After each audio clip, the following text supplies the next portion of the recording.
Nampa, early 1900s. This is one of the earliest photos of the city, a window into the past. And still today, behind some of these storefronts, you can still descend to the very edge of that past.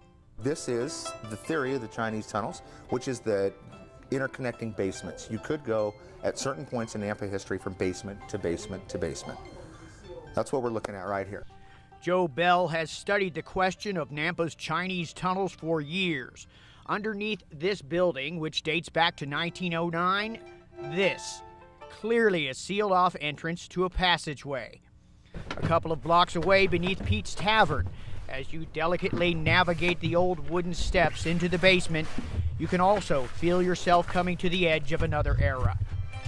Owner Gary Barr says this bricked-off area, where the color of the brick changes, was once the entrance to a 4-block tunnel that led to the old city hall.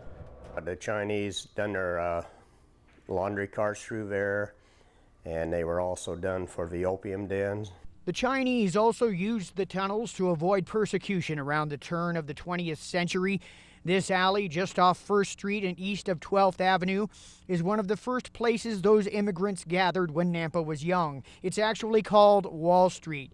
And underneath these stones, if you go into some of the businesses that line this alley, you can still descend to the walled-off entrance of a long-forgotten world.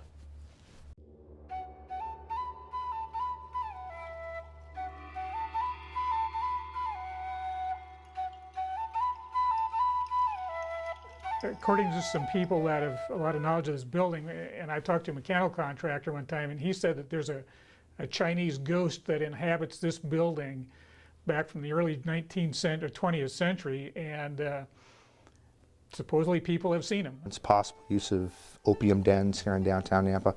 I can support that completely, because even today we can access from building to building. It's going to be several generations before we figure it out. We have a small portion of artifact, but what haven't we found?